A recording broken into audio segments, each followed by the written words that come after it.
todos? Espero que hayan tenido una muy buena y feliz y descansada semana de receso, porque, bueno, pues, más que merecido, desde luego. Aquellos que no la tuvimos la echamos mucho de menos, así que estoy seguro que seguro la han podido aprovechar. Bueno, como ven o como saben, ya esta semana tenemos precisamente sesión dedicada al inicio de ese bloque que teníamos que haber empezado hace ya ratico, pero que todavía no pudimos, precisamente porque fuimos poco a poco disgregando y desgranando, profundizando en las posibilidades de el concepto mismo de la opinión pública, la relación de la opinión pública con los medios de comunicación y la importancia, la influencia de esos medios dentro de la interacción que se establece entre eh, opinión pública y esferas de poder. En ese sentido, los medios de comunicación, como hemos podido identificar, son sujetos de importante influencia, elementos de persuasión que también mmm, clasifican en gran medida las posibilidades y las potencialidades de interacción y de influencia entre los otros dos actores. Vimos hace un par de sesiones la importancia de los bloques de acción y de esa interacción que se establece dual entre los tres diferentes bloques de acción, como los mecanismos de posverdad desarrollan también eh, ese ejercicio de formas de persuasión y manipulación a través de las posibilidades de los entornos de emocionalidad o de alta carga emocional. Veíamos también y relacionábamos esa emocionalidad con el auge del populismo actualmente y cómo unas estrategias políticas están relacionadas también con las posibilidades que nos da el contexto, que nos da el entorno.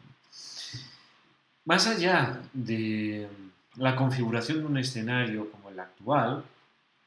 que es imprescindible para reconocer cuáles son las potencialidades también del estudio y el análisis de la opinión pública, es importante identificar también cómo acercarnos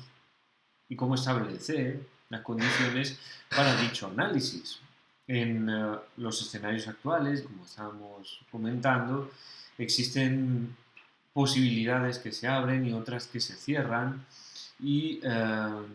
una redistribución de la importancia dentro de los procesos y los sujetos que hacen parte de esta relación.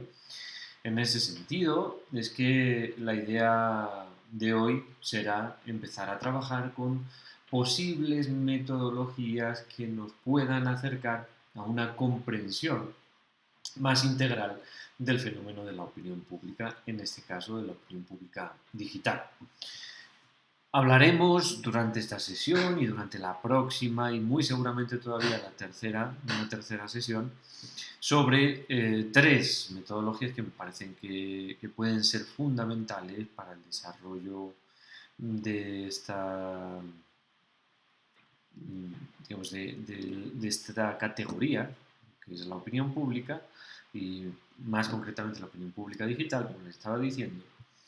En un primer lugar, una metodología más clásica, de un corte más clásico, como puede ser el análisis de los marcos de interpretación. Una segunda metodología que integra formas híbridas y que se reconfigura desde la semiótica precisamente a partir de su aplicabilidad en entornos virtuales, específicamente en el desarrollo de la web y de la web 2.0, como es el análisis multimodal. Y una tercera metodología que será el análisis de redes, no solo redes sociales digitales, sino redes sociales también analógicas,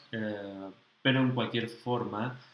muy adaptada a las condiciones que se establecen precisamente en la virtualidad, siendo el mismo un espacio reticular en el que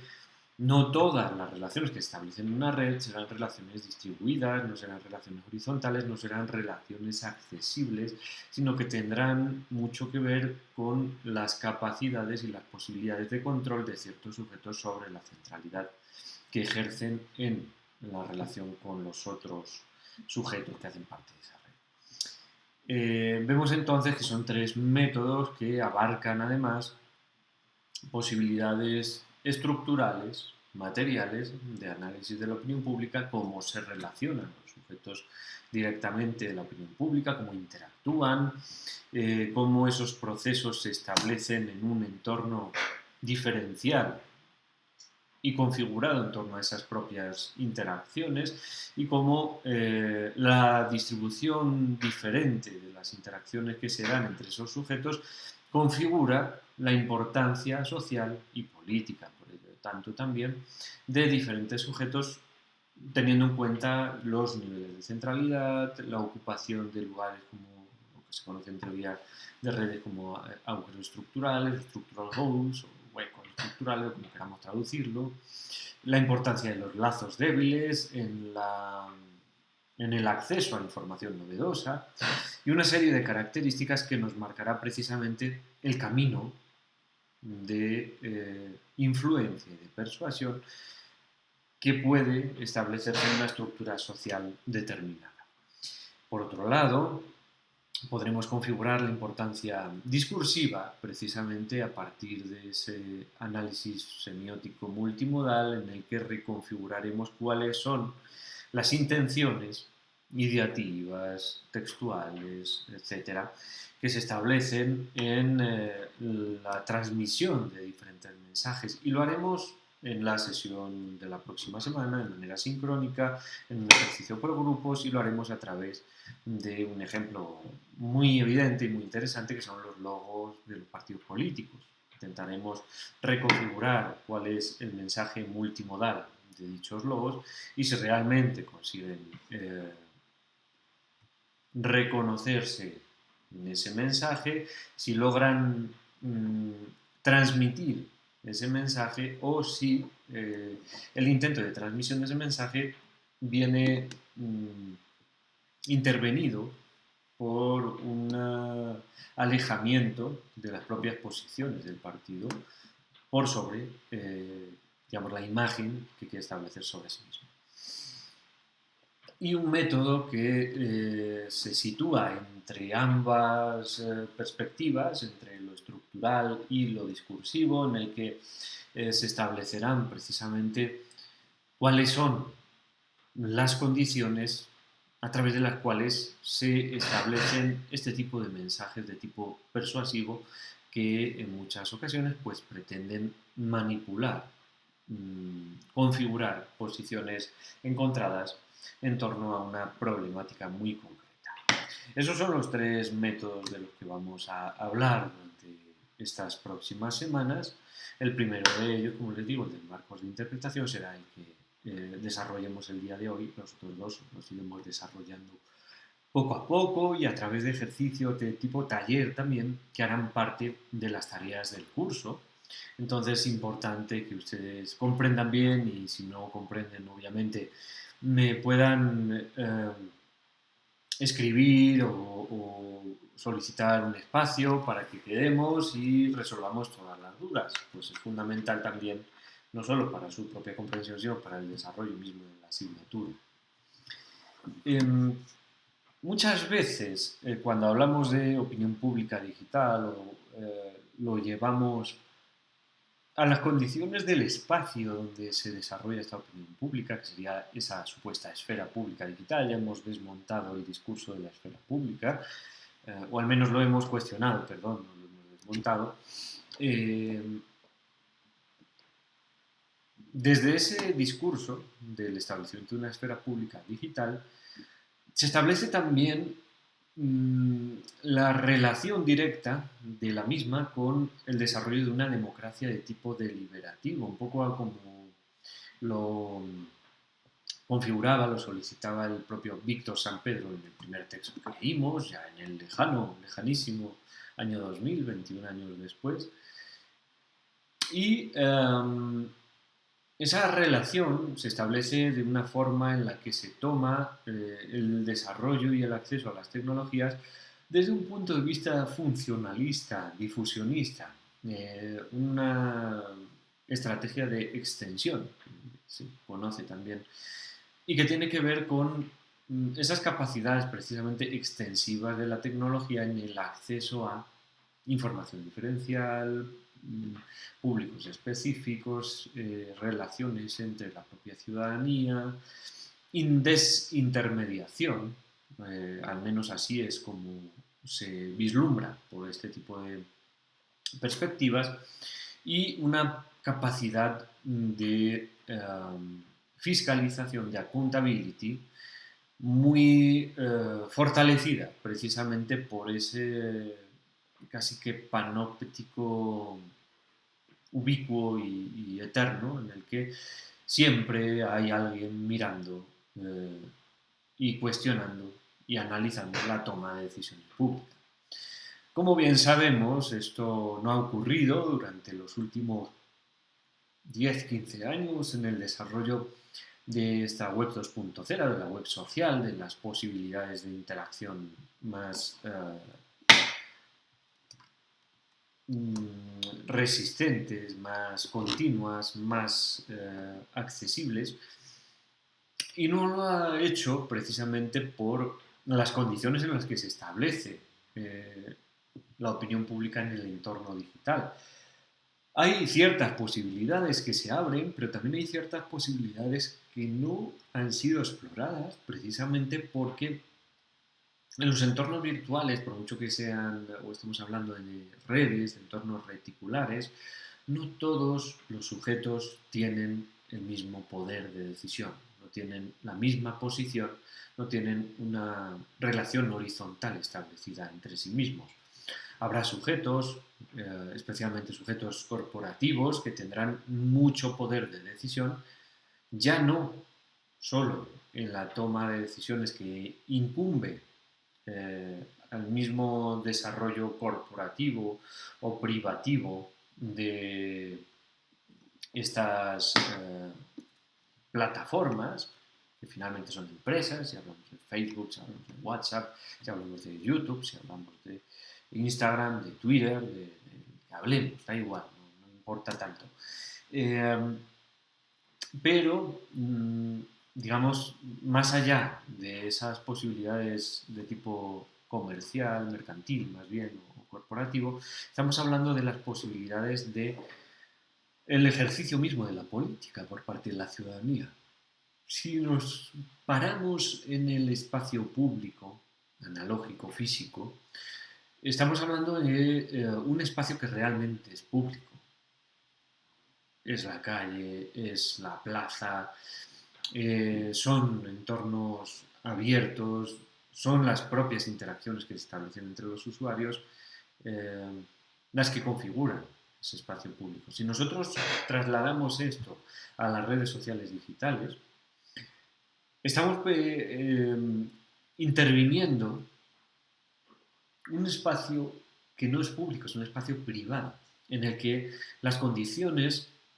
del establecimiento de esas relaciones se establecen precisamente por parte de una serie de sujetos que controlan el devenir de ese espacio privado privativo. Finalmente, por mucho que debatamos en redes sociales virtuales, lo estamos haciendo al interior de una empresa. Y lo estamos haciendo de una manera en la que dicha empresa puede, precisamente por un contrato que todos hemos firmado, recoger esos datos, recoger esas impresiones, esas opiniones, analizarlas y establecer patrones o tendencias que finalmente sean susceptibles de ser vendidas a aquellos a quienes les interese precisamente conocer esos patrones de opinión o tendencias. Aquellos que tengan esa información tendrán una posibilidad mucho mayor de influir, de persuadir precisamente a esa opinión pública, porque tendrán algo que nadie tiene, que es el sentir mismo de un clima de opinión constante y dinámico Entonces, hoy la gente está hablando todo el día de Afganistán, mañana ya está hablando del terremoto en La Palma, en las Canarias, en España, o está hablando de la cumbre de las Naciones Unidas y de lo que ha dicho Iván Duque, o está hablando de lo que sea. Pero digamos que tiene ese acceso urgente, fundamental y privativo, en este caso unitario, o al menos bajo un precio elevado, ¿verdad?, a esas condiciones. Entonces,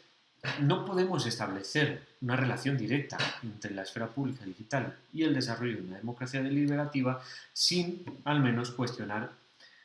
las condiciones sobre las que se establece precisamente esa esfera pública digital. Entonces, podremos entender, por ejemplo, estas enormes discrepancias entre fenómenos que generan tan alta centralidad contra otros fenómenos que generan mayor emergencia. Es decir, son condiciones de los political issues y son condiciones que, por ejemplo, en el caso de Obama, para no generar tanta polémica, nos damos cuenta de una maravillosa gestión de las redes sociales, además en los inicios precisamente de esta web 2.0, esta web social, como precisamente Obama, su campaña, el Partido Demócrata y todas las agencias que estuvieron detrás, supieron canalizar precisamente ese discurso de la opinión pública digital hacia una figura muy concreta y generar una gran centralidad. Frente a lo que estábamos diciendo, fenómenos que emergen en un momento dado y que de manera natural deberían generar esa centralidad concreta, pero que precisamente por la estructura misma de estas redes sociales y por el aumento, precisamente por ello, de las condiciones de desigualdad entre sujetos,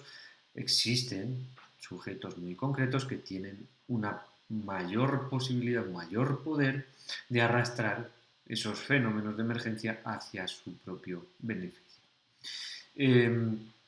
Tenemos también las condiciones que se establecen entre la tematización frente a la agenda setting,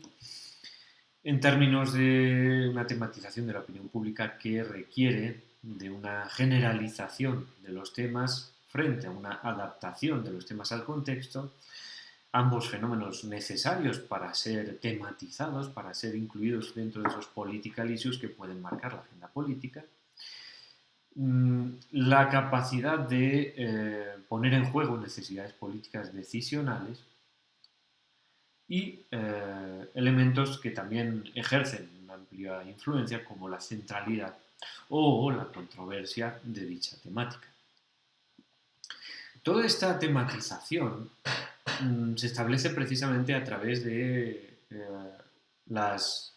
redes temáticas o los issue networks que llamamos, que son redes de enlaces por las cuales, o de hiperenlaces por las cuales fluye información relacionada con una palabra clave y que nos remite precisamente a lo que conocemos como los marcos de referencia, ¿sí? Una metodología que desarrolla durante los años 70 un sociólogo, etnógrafo, Erving Goffman, y que pretende precisamente configurar o conformar la manera en la que vemos nuestro mundo.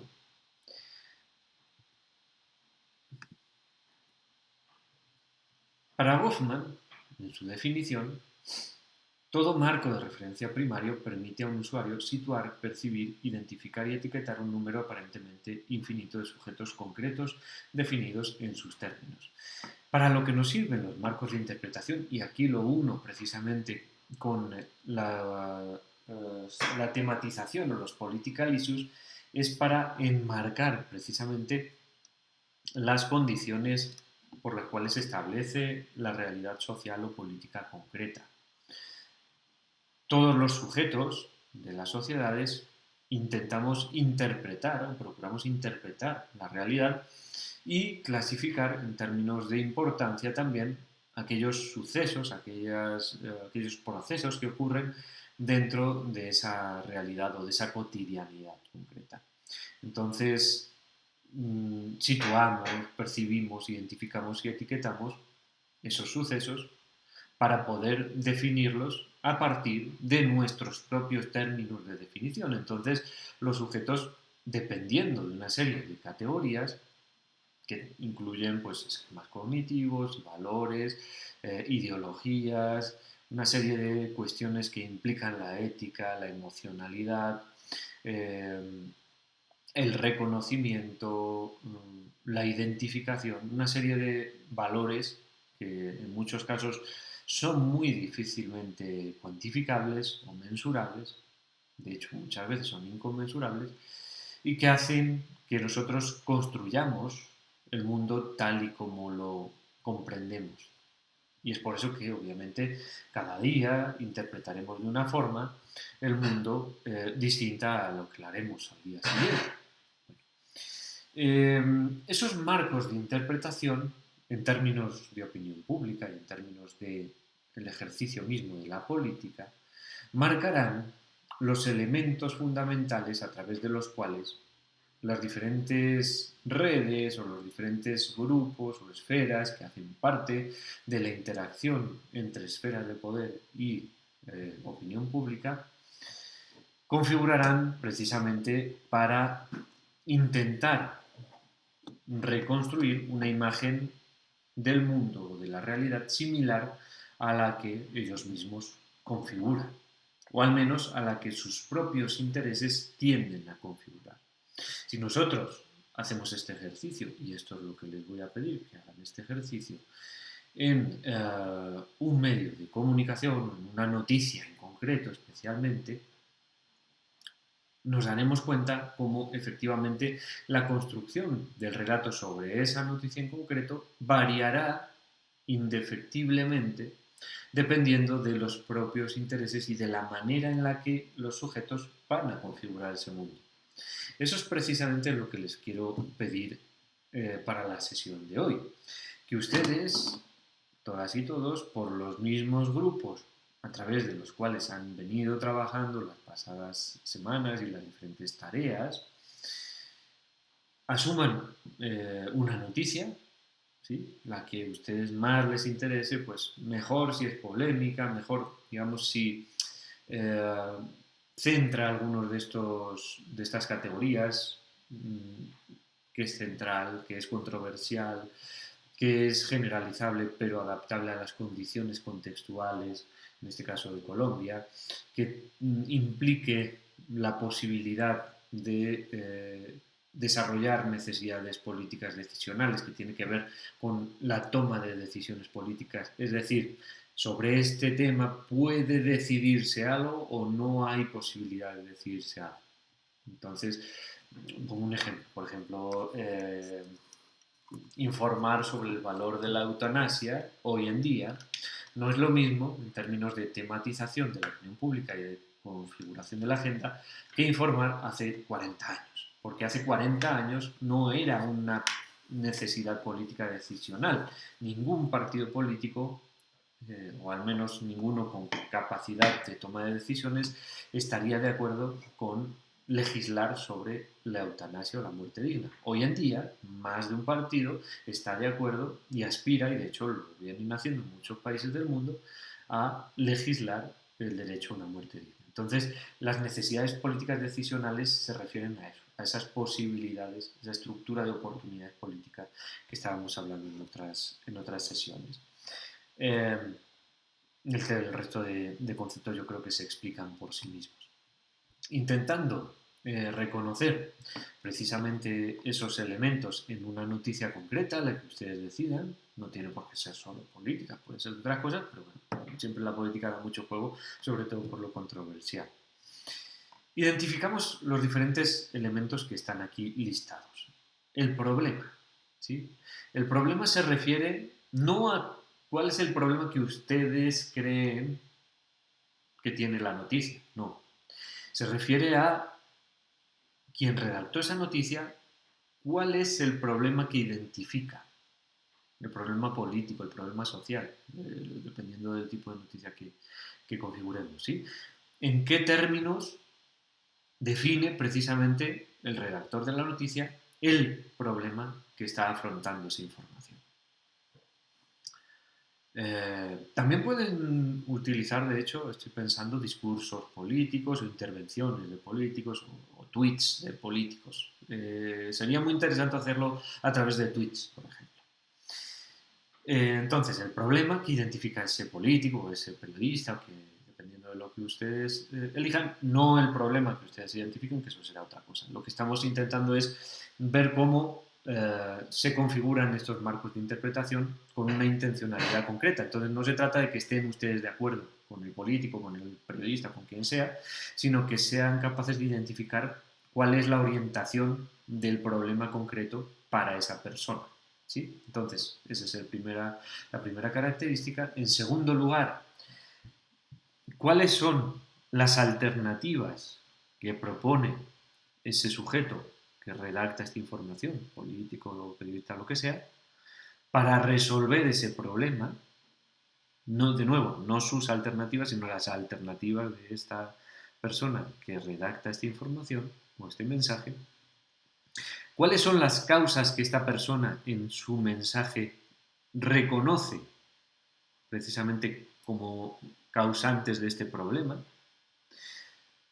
¿Quiénes son los protagonistas? Se refiere a quiénes se identifican en esa información o en ese mensaje concreto como aquellos capaces de resolver el problema, y por contra, quiénes son los antagonistas, es decir, quiénes son los causantes de ese problema para aquel que redacta este mensaje. Y por último, ¿cuál es el repertorio de acción? Es decir, de qué forma se resuelve el problema, a través de qué herramientas, qué cosas se van a hacer, cuáles son las propuestas que se establecen para resolver este problema en concreto. Estas son las 6 categorías que les voy a pedir que ustedes, como les digo, analicen en esta información o en este mensaje en concreto. La próxima sesión abriremos con este ejercicio. Bueno, voy a abrir una tarea en Teams para que ustedes entreguen precisamente esta tarea. La tarea va a estar abierta hasta el próximo miércoles en la noche, cosa de que el jueves a las 7 de la mañana, en nuestra sesión sincrónica, el siguiente jueves, cuando iniciemos precisamente con esta discusión y veamos al menos unos cuantos ejemplos precisamente para comprender bien el valor de estos marcos de interpretación, y posteriormente pues ya seguiremos con el análisis multimodal. Importante, como les digo, pues entregar esta tarea porque hace parte obviamente de la evaluación de este segundo parcial en el que estamos.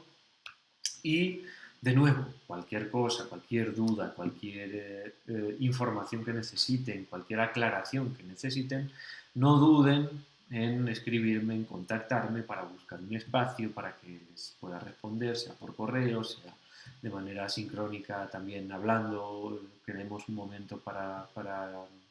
hablar más tranquilamente. Yo estoy a su disposición totalmente, ya lo saben. Entonces dejémoslo aquí, dejémoslo en este primer método, los marcos de interpretación. Tienen tarea, precisamente, entonces no quiero excederme en gran medida. No se olviden además que esta semana hay foro, así que respondan también el foro y lean las lecturas que sean necesarias para la sesión de hoy, específicamente pues aquellas dedicadas a la metodología de análisis de la opinión pública. Por lo demás, les deseo una muy buena semana. Yo quedo muy atento a cualquier necesidad que tengan y nos vemos el jueves que viene.